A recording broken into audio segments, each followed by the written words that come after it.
हे सर्व झेलत या ठिकाणी आपल्या या लाडक्या विठुरायाला भेटण्यासाठी पंढरीनगरीमध्ये येत असतात।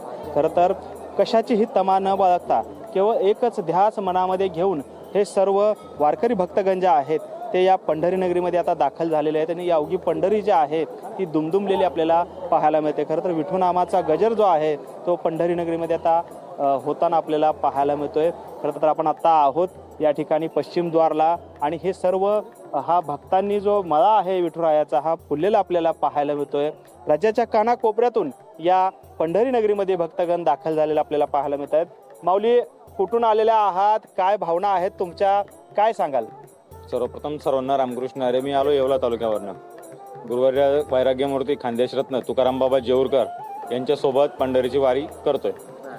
बाबांचं वय आमच्या 65 वय। बाबा तुम्ही केव्हापासून ही वारी करताय आणि तुमचा काय अनुभव आहे वारीचा? तुम्ही दिवा आळंदीपासून चालत आलेले आहात? आळंदी नाही, आम्ही येवला तालुक्यातनं चालत आलेलो आहे। आमच्यासोबत तुकाराम बाबा जेऊरकर सोबत वारी करतोय।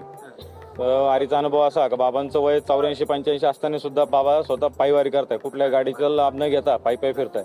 ठीक आहे, आणखी काही भक्तगण जे आहेत या ठिकाणी आहेत। माऊली, कुठून आलेल्या आहात आणि काय भावना आहेत तुमच्या? आज विठुरायाच्या नगरीमध्ये दाखल झालेले आहेत तुम्ही। आपण कोल्हापूर जिल्ह्यातून आलोय, गडिंग्लज तालुका, हरळी गाव आपले आहे।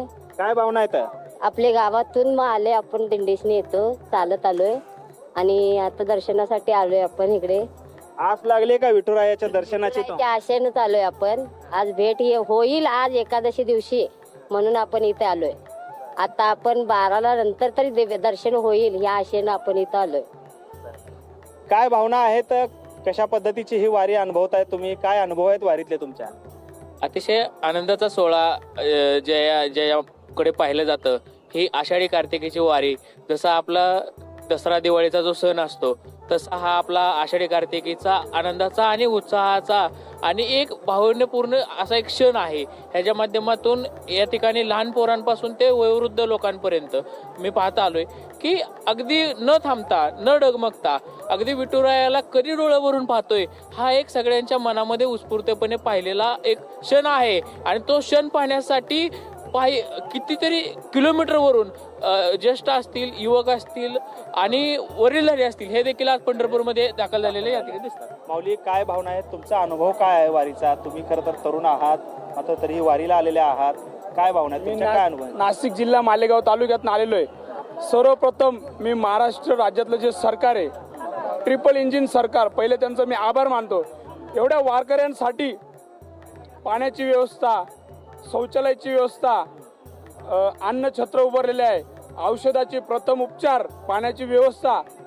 मी ट्रिपल इंजिन सरकारचं, बीजेपी सरकारचं, शिंदे सरकारचं आभार मानतो। माऊली, काय तुमचे अनुभव आहेत वारीचे आणि कशी वाटते वारी यंदाच्या वर्षी?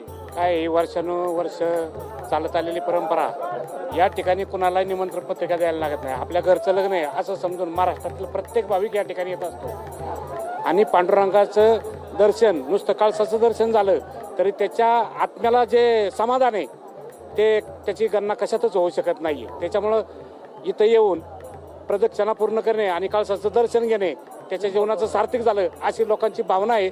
म्हणून प्रत्येक जण या ठिकाणी येत असतो आणि या आषाढी एकादशी अनुभवतो। तुमचा कसा अनुभव आहे या वारीचा? काय आनंद? आमचं पहिलेच वर्ष आहे, पण आज ह्या पहिल्या वर्षात एवढा आनंद झाला आहे, असं वाटतं की आता इथून पुढच्या येणाऱ्या प्रत्येक वर्षी ह्या एकादशीचा अनुभव घेण्यासाठी इथं यावं असं वाटतं।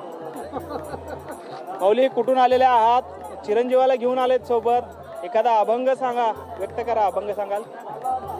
रामकृष्ण हरी माऊली। कानडा राजा पंढरीचा, कानडा राजा पंढरीचा, वेरा नाही कळला अंत पार याचा, कानडा राजा पंढरीचा।